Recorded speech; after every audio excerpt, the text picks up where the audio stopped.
बहू रानी सास की पसंद की। कविता देवी का बेटा ऑफिस से घर आता है। बेटा आ गया तो ऑफिस से? हाँ माँ। ये ले पानी। थैंक यू माँ। अच्छा बेटा, सुमन आंटी आई थी? अरे माँ, मुझे पता है सुमन आंटी क्या करने आई होगी। फिर से वही मेरे लिए शादी वाली बात करने आई होगी, है ना? अरे तो बेटा इसमें बुराई क्या है? वो तो यही चाहती है ना कि तेरा घर बस जाए। अरे माँ, मुझे ना ये शादी वादी में कोई दिलचस्पी नहीं है। बेटा तू ना मुझसे ये कई सालों से कह रहा है। धीरे धीरे तेरी शादी की उम्र भी निकलती जा रही है। अरे शादी अगर सही समय पर हो जाए तो ही सही रहता है। तू ना अब उस निशा को भूल जा बेटा। वो तो खुशी खुशी अपनी शादीशुदा ज़िंदगी जी रही है, पर तू यहाँ उसकी याद में अपनी उम्र बढ़ाए जा रहा है। पता नहीं तू क्यों एक ऐसी लड़की की याद में डूबा हुआ है जिसने तुझे छोड़कर तुझसे भी अमीर बिजनेसमैन से शादी कर ले। माँ, निशा वैसे बिल्कुल भी नहीं थी। पता नहीं उसकी माँ ने उसका माइंड एकदम चेंज कैसे कर दिया। अरे उसकी माँ ने उसका माइंड चेंज कर दिया, लेकिन माइंड तो उसी का था ना। देख बेटा, पुरानी बातों को भूलकर आगे बढ़ने को ही जिंदगी कहते हैं। अब तो 5 साल हो गए बेटा, भूल जा वो सब और अपनी नई जिंदगी की शुरुआत कर। अरे निशा से 50 गुना बेहतर लड़कियां हैं इस दुनिया में। और बेटा ज़रा अपनी बूढ़ी माँ के बारे में भी तो सोच। क्या तू नहीं चाहता कि तेरी बूढ़ी माँ को इस बुढ़ापे में बहू का सुख मिले? माँ देख, सुमन आंटी ने मुझे इस लड़की की फ़ोटो दी है। लड़की ठीक ठाक घर की है, लेकिन बता रही थी कि बहुत कामकाजू है, सीधी सादी है और हम सबका बहुत अच्छे से ख्याल भी रखेगी। ये बात आप इतने दावे से कैसे कह सकते हैं माँ? अरे बेटा, सुमन आंटी की चचेरी बहन जहाँ रहती है ना, ये लड़की भी वहीं रहती है। उन्होंने ही सुमन आंटी को बताया कि लड़की बड़ी गुणवान है। और तो और उनके मोहल्ले का कोई ऐसा इंसान नहीं जो इस लड़की को अच्छा न मानता हो। अच्छा। हाँ बेटा। इस तरह कविता देवी अपने बेटे को उस लड़की के बारे में बताती रहती है और यही समझाती रहती है कि वो जल्दी से शादी कर ले। दिन गुजरते रहते हैं और गुजरते दिन के साथ ऋषि भी इस शादी के लिए कन्विंस हो जाता है। तो हिमानी देवी, हमें और हमारे बेटे को आपकी बेटी बहुत पसंद आई है। बस अब आप अपनी बेटी के हाथ पीले करवा के हमारे घर की बहू बना दीजिए। कविता जी, ये मेरे लिए बहुत अच्छी बात है। मेरी बेटी की ज़िंदगी संवर जाएगी, और क्या चाहिए मुझे। अरे हिमानी देवी जी, इसके लिए आप हमारे सामने हाथ क्यों जोड़ रही हैं? अरे अब तो आप मेरी समधन बन गई। आइए गले लगिए। इस तरह कोपिला का रिश्ता पक्का हो जाता है और करीब 4-5 महीने बाद ही ऋषि और कोपिला की शादी हो जाती है। देखो कविता, तुम इस गरीब घर की लड़की को हमारे घर की बहू बनाकर ले तो आई, लेकिन पता नहीं मुझे क्यों ऐसा लग रहा है कि इसकी कोई गारंटी नहीं कि ये हमारे घर को अच्छे से संभालेगी या फिर ये एक अच्छी बहू साबित होगी। आप तो चुप ही रहिए जी। अरे आज आपकी बेटी की शादी हुई है, कम से कम आज तो शुभ शुभ बोलिए। और वैसे भी कोपिला कोई एकदम गरीब घर की लड़की नहीं है। तुम्हें पता है ना कविता कि मैं ऐसा बार बार क्यों कहता हूँ? क्योंकि मेरे भाई दिनेश ने भी यही गलती की थी।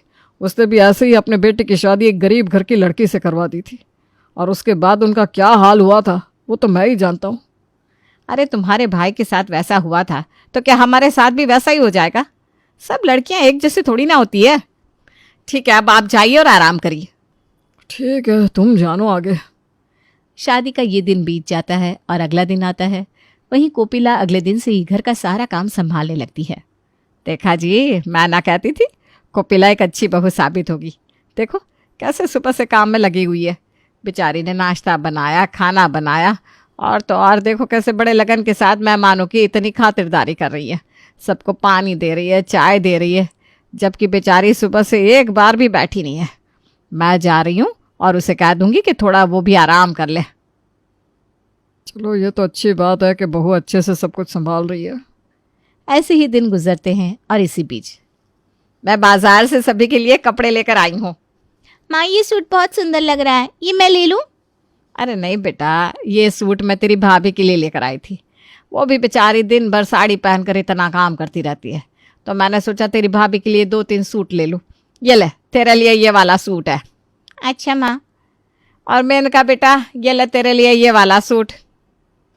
थैंक यू चाची। मेनका कविता देवी के जेठ की लड़की है जो बचपन से ही उनके साथ रहती है। थोड़ी देर बाद, यार प्राजक्ता, आज तुझे वो सूट पसंद आया तो चाची ने तुझे वो सूट दिया क्यों नहीं? वही तो, भले ही वो सूट भाभी के लिए था तो क्या हो गया, वैसे भी मम्मी उनके लिए 2-3 सूट तो लाई थी। लगता है चाची का सारा प्यार अब भाभी को मिलने वाला है। ऐसा कुछ नहीं होगा मेनका, भले ही भाभी मेरी मम्मी की पसंद की है, लेकिन मैं भी उनकी बेटी हूँ। हाँ ये भी है। इसकी कुछ दिन बाद, प्राजक्ता बेटा, ये देखो ये नेकलेस कैसा है, एक तेरे लिए एक तेरी भाभी के लिए। सासू माँ ये वाला मैं रख लूँ? ये वाला ना मुझे बहुत अच्छा लग रहा है और ये मेरी नई वाली साड़ी से भी बहुत मैच करेगा। अरे बहू, ये वाला नेकलेस तो मैं प्राजक्ता के लिए लेकर आई थी, लेकिन चल कोई बात नहीं, तू इसे रख ले। चाची लेकिन ये प्राजक्ता के लिए था ना, तो आप ये इसे दीजिए। मम्मी ये क्या बात हुई? ये वाला नेकलेस आप मेरे लिए लेकर आई है और भाभी को दे रही हैं, और उस दिन जब आप भाभी के लिए सूट लेकर आई थी और मैं उसमें से एक सूट मांग रही थी, तब तो आपने मुझे वो वाला सूट नहीं दिया, ये कहकर कि वो भाभी का है। सासू माँ आप ये ननद जी को ही दे दीजिए। नहीं, अब तो मैं प्राजक्ता को ये नेकलेस बिल्कुल भी नहीं दूंगी, क्योंकि अगर तुम्हें ये नेकलेस चाहिए था तो तुम्हें ये बात थोड़े सही तरीके से बोलनी चाहिए थी। तुमने एक बार भी नहीं सोचा कि तुम्हारी भाभी को कैसा लगेगा। माँ जब से भाभी आई है ना, आप बस भाभी की ही साइड ले रही हैं, और ऐसा मैंने क्या कह दिया कि भाभी को बुरा लग जाएगा? प्राजक्ता बेटा, तमीज से बात करो, तमीज भूल गई हो क्या? माँ आप ऐसा करिए, ये दोनों नेकलेस आप भाभी को दे दीजिए, मुझे इन दोनों में से कोई भी नेकलेस नहीं चाहिए। इतना कहकर प्राजक्ता और मेनका चली जाती हैं। अरे कोपिला, तू बुरा मत मानना, एक ही बेटी है ना मेरी, इसलिए थोड़ी जिद्दी है। कोई बात नहीं माँ जी, ननद जी की अभी उम्र कम है, मैं समझ सकती हूँ कि अभी इनके अंदर बचपना होगा। बहू तू ना सच में बहुत समझदार है। अगले दिन सासू माँ घर में ड्राई फ्रूट्स खत्म हो गए हैं और वो नमकीन वगैरह भी खत्म हो गए हैं। मैं विनोद से बोल कर ना आज ही ड्राई फ्रूट्स और नमकीन वगैरह सब मंगवा दूंगी, ठीक है? और कुछ तो नहीं चाहिए ना? वो माँ जी मेरी ना पुरानी वाली सैंडल पीछे से पता नहीं कैसे टूट गई, जबकि वो तो इतनी नई थी। वही तो, और वो सैंडल तो 1700 रुपए की थी बहू। हाँ माँ जी वही तो। कोई ना, तू चिंता मत कर, मैं तुझे पैसे दे दूंगी, तो बाजार से अपनी मनपसंद की सैंडल ले आना। जी शुक्रिया माँ जी। देख तो प्राजक्ता, कोपिला भाभी ने कभी अपनी जिंदगी में ड्राई फ्रूट्स देखे भी होंगे क्या? देखा था इन्हें मैंने कल, प्लेट में ढेर सारे ड्राई फ्रूट्स लेकर बैठी हुई थी। ऐसा लग रहा था जैसे जिंदगी में पहली बार खा रही हूँ। पहली बार ही खा रही है समझ ले, क्योंकि इनके घर में तो कभी ड्राई फ्रूट्स आया नहीं होगा। वही तो। वहीं कोपिला अपनी सासू माँ से पैसे लेकर बाजार चली जाती है। हे प्रभु, आपका बहुत बहुत शुक्रिया, आपने तो मेरी किस्मत ही चमका दी है। कितना अच्छा और अमीर ससुराल मिला है मुझे, जहाँ मैं जो चाहूँ खा सकती हूँ, जो चाहूँ पहन सकती हूँ, और तो और जितना पैसा मांगती हूँ मुझे उतना पैसा भी मिलता है। वैसे मैं भी बड़ी चालाक हूँ, सासू माँ के दिए हुए पैसों से शॉपिंग करूँगी और मेरे पति के दिए हुए पैसों को बचा कर रखूँगी। अब ये बहू तो रोज़ ही ऐसा करने लगी थी, खूब मौज मस्ती करती, खूब शॉपिंग करती, महंगे महंगे रेस्टोरेंट में जाती। वहीं ये सब इस बहू की ननद को बिल्कुल भी अच्छा नहीं लग रहा था। तभी एक दिन, प्राजक्ता सुनना, प्राजक्ता क्या कर रही है तू? अरे क्या हुआ यार, मूवी देखने देना मुझे। तू भी ना एकदम पागल है, देख तो तेरी भाभी कहाँ जा रही है। कहाँ जा रही है मतलब? अरे तू चल तो मेरे साथ। मेनका और प्राजक्ता कोपिला का पीछा करते हुए घर से थोड़ा सा आगे बढ़ती हैं। भाभी, अब आप दोनों? हाँ क्यों? आप हम दोनों को देखकर चौंक क्यों रही हैं? अरे मैं चौंक थोड़ी ना रही हूँ, मैं तो बस पूछ रही थी कि आप दोनों यहाँ पर। वो तो हम अपना बता देंगे, पहले आप बताइए आप यहाँ पर क्या करने आई हैं, वो भी चुपके चुपके? अरे वो ननद जी। तभी वहाँ पर डिलीवरी बॉय आता है। मैडम आप ही है ना कोपिला सेन? जी मैडम ये लीजिए आपका पार्सल। डिलीवरी बॉय पार्सल देता है और चला जाता है। अच्छा भाभी, तो ये बात है, आप चुपचाप से यहाँ पर अपना पार्सल लेने आती हैं। हाँ तो इसमें क्या गलत बात है? ओहो, तो कोपिला भाभी को जवाब देना भी आता है। मुझे तो पहले से पता था प्राजक्ता कि भाभी बहुत चालू है, लेकिन चाची है ना जो सच्चाई को जानना ही नहीं चाहती। इसमें चालू वाली कौन सी बात है? क्या मैंने किसी के घर में डाका डाला है? और ये जो मैं शॉपिंग कर रही हूँ ना, ये मेरे पति का ही पैसा है। ओ हेलो, ये आपके पति का पैसा नहीं है, ये मेरी माँ का पैसा है। मुझे पता है आप मेरी माँ से बार बार पैसे मांगती रहती हो, और मेरी भोली माँ भी आपको पैसे देती रहती है। तो क्या हो गया? क्या आपकी माँ मेरी सास नहीं है? ज्यादा बकवास करने की ना जरूरत नहीं है।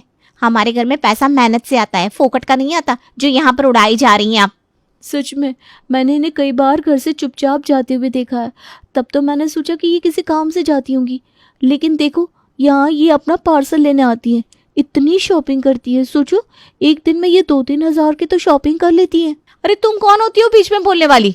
जब ननद भाभी बात कर रही है तो तुम क्यों बोल रही हो? अरे हो कौन तुम? भाभी जुबान संभाल कर बात करिए, ये मेरी बहन है। हाँ, लेकिन आपकी सगी बहन थोड़ी ना है, ये बाहर की है और बाहर के लोगों को ज्यादा बोलने की जरूरत नहीं है। भाभी छोड़ दे प्राजक्ता, बेफालतू में यहाँ पर तमाशा हो रहा है। अगर हमारे कॉलोनी की किसी भी अंकल या आंटी ने देख लिया तो बदनामी तो हमारी ही होगी। चल यहाँ से। दोनों घर पहुंचकर कविता देवी को सारी बात बताती है। अरे तो क्या हो गया? क्या तुम दोनों शॉपिंग नहीं करती? माँ मैं इतने बड़े घर की बेटी हूँ, लेकिन महीने में इतनी शॉपिंग नहीं करती जितनी भाभी कर लेती हैं। और ये सोचिए कि उन्हें भी पता है कि ये चीज़ गलत है, इसीलिए तो वो चुपके से पार्सल लेने जाती है बाहर। हाँ चाची, माना कि आप लोग पैसे वाले हैं, लेकिन इसका मतलब ये तो नहीं कि आपके पैसे बेफालतू में उड़ाए जाए। इन दोनों की बातों का अब कविता देवी पर थोड़ा असर पड़ता है। बहू, ये मैं क्या सुन रही हूँ? तुम महीने में इतना सारा पार्सल मंगा रही हो? बहू खर्च करो, लेकिन ऐसे बेफिजुल खर्च मत करो। माँ जी, वो ना मैंने अपनी माँ के लिए थोड़ा सामान मंगवाया था। आपको तो पता है उनका भी कौन ही सहारा है। अरे लेकिन तुम्हारी माँ को हर महीने 15,000 रुपये दिए जाते हैं ना, उनके लिए इतने काफ़ी है। उनका इतना खर्चा भी तो नहीं है। माँ जी, आजकल के महंगाई के ज़माने में 15,000 से भला क्या होता है। मेरी माँ का भी तो मन करता होगा ना कि वो भी अच्छी अच्छी साड़ी पहने, थोड़ा अच्छी अच्छी जगह घूमने जाए। बहू, ये सब तुम्हारी माँ पहले तो नहीं सोचती होंगी, हैं? माँ जी, हम अमीर नहीं है तो क्या हुआ, हमारे अंदर भी तो अरमान है ना। बेटा, होते हैं अरमान, लेकिन हर चीज़ अपनी परिस्थिति के अनुसार ही सोचनी और करनी चाहिए, तो ही अच्छा होता है। सासू माँ, आप कहना क्या चाहती हैं? सीधे सीधे कहिए ना कि हम जैसे लोगों को सपने देखने का कोई अधिकार नहीं है।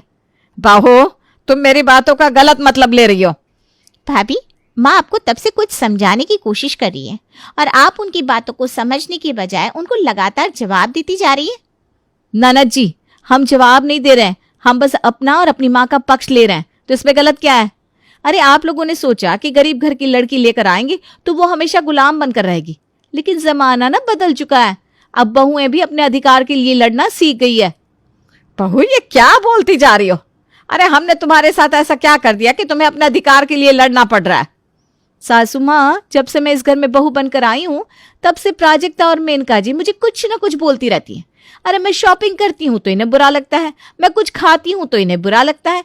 और आप भी सासू माँ, इन्हें ज्यादा कुछ बोलती नहीं, और आज तो आपने भी मुझे अपनी जगह दिखा दी। इन सब के बीच बहुत बहस होती है। इसके कुछ दिन बाद, प्राजक्ता, आज तुमने फिर से अपनी भाभी से लड़ाई की। अरे क्यों करती हो तुम ऐसा?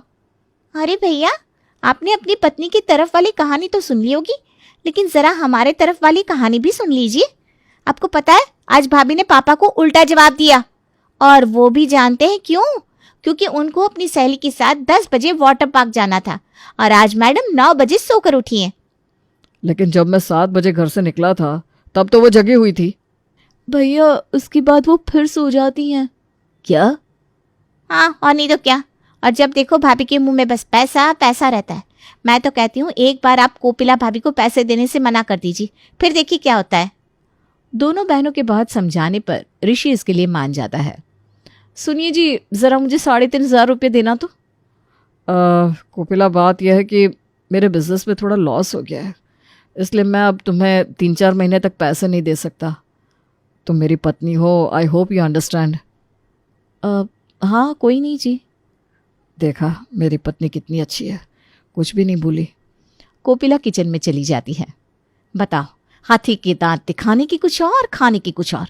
इतना पैसे होते हुए भी 3,500 नहीं निकल रहे इनसे। अरे ये तो है ही कंजूस, और मैं कहाँ 11,000 मांगने वाली थी इनसे। प्राजक्ता, आप?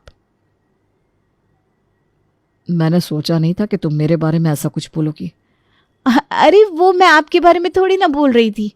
अब नाटक बंद करो। वाह भाभी, हमें तो कुछ मेहनत भी नहीं करनी पड़ी और आपने खुद ही अपनी सच्चाई भैया के सामने ला दी। अच्छा, तो ये आपकी चाल थी। अरे आप तो बहन के नाम पर कलंक है, जो अपने भाई का घर उजाड़ने में लगी हुई है। कोपिला, चुप रहो। इसके बाद से ही सभी लोग कोपिला को पैसा देना बंद कर देते हैं, जिससे कोपिला का शॉपिंग करना, बाहर घूमना, महंगे महंगे रेस्टोरेंट जाना सब बंद हो जाता है। इसके 3 महीने बाद कोपिला, तुमने अपनी सहेलियों के साथ पार्टी करने के लिए मेरी गोल्डन चेन बेच दी। भाभी कितनी गिरी हुई हैं आप, बीच में मत बोलिए आप। क्यों ना बोले, हम क्या कोई पड़ोसी हैं? हाय राम, मेरी किस्मत खराब है जो ऐसी बहू मिली। माँ जी। क्या माँ जी? उन्हें क्या बोल रही हो तुम?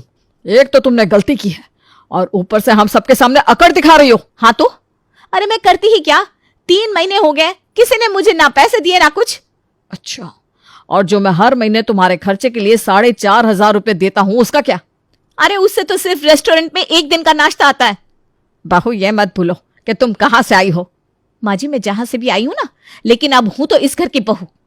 तो तुम ऐसा नहीं मानोगी। भैया निकाल दीजिए इन्हें घर से बाहर। अरे पागल है क्या? मैं तुम्हें घर से तो नहीं निकालूंगा, लेकिन तुम्हें तुम्हारे घर छोड़कर आऊंगा और तुम वहां पर 7-8 महीना रहोगी, तब तुम्हें समझ में आएगा कि हम लोग क्या थे। नहीं देखिए ऋषि जी, ऐसा मत कीजिए। पर कोपिला का पति अब उसकी एक नहीं सुनता और उसे उसके घर छोड़ आता है। वहीं कोपिला की माँ को जब ये सब पता चलता है तो वो भी कोपिला पर बहुत गुस्सा होती है। तो कोपिला को जैसे ही वहां रहते हुए सिर्फ 1 महीना होता है कि उसकी अकल ठिकाने आ जाती है। सच में वहां तो महलों की रानी बनकर रह रही थी, नौकर चाकर सब थे वहां।